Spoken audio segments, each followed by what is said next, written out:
મોરબી વીરપર ગામ પાસે અચાનક છોટા હાથી પલટી ખાઈ જતા 15 લોકો ઈજાગ્રસ્ત થયા ત્યારે તાત્કાલિક ધોરણે મોરબી સિવિલ હોસ્પિટલ ખાતે ખસેડવામાં આવ્યા. વધુ સારવાર માટે રાજકોટ સિવિલ હોસ્પિટલ ખાતે ખસેડવામાં આવ્યા.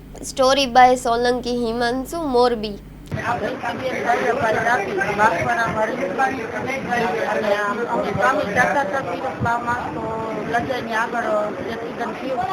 બોલેરામાં પલટી થઈ ગઈ. 35 જણા હતા.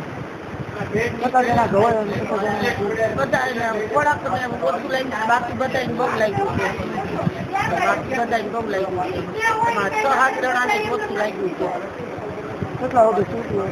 8 વાગે 6:30 નીકળ્યા હતા, એટલે અમે અહીંયા 7:30 વાગે પહોંચ્યા.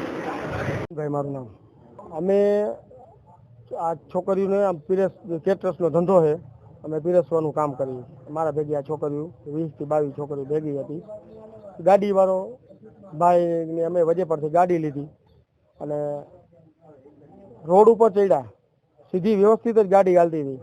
પછી જે નાલું આવ્યું ને ત્યાં એને આમ કાવું લાગ્યું, એટલે આખી ગાડી આમ રેલાણી એટલે મેં હાકલ મારી, કીધું બ્રેક માર, પણ એને કંટ્રોલ થઈ નહીં ગાડી. એટલું બોલ્યો તા તો ગાડીએ પલટી મારી દીધી. તો બધી છોકરીઓ દોરાઈ ગઈ. એમાં બધી છોકરીઓ હજી મેં બહાર કાઢીને અમુકને બેહારી. એક છોકરીનો હાથ દબાઈ ગયો તો એને મેં ગાડી ઊંચી કરી નાખી મેં એકલાએ, અને એનો હાથ કાઢી નાખ્યો બારે. પછી બધી વ્યવસ્થિત બેહારી દીધી. ત્યાંથી કોઈક ભાઈઓએ ફોન કરી દીધો હતો 108 વાળાને, એ ટંકારા વાળાને. એટલે ગાયો ગાય 108 આવી. એમાં અમે 4-5 જણીને એમાં નાખી. બીજી ગાડી આવી એમાં 4-5 જણીને નાખી. બધીને સારવાર લેવા સિવિલ હોસ્પિટલે મોકલા. પછી ત્યાંથી અમે બીજી 2-3 જણીને ઓછું લાગ્યું હતું ને એને અમે ગાડીમાં લાવ્યા અમારા ભેગા. પછી આ જે ડ્રાઈવર છે એને મેં જાલી નાખ્યો તો એને મારા ભેગો લઈ આવ્યો. અને ડ્રાઈવર રહ્યો ને એનાથી ગાડી કોઈ જાતની કંટ્રોલ થઈ નહીં, સીધી પલટી જ મારી ગઈ નાલા ઉપર.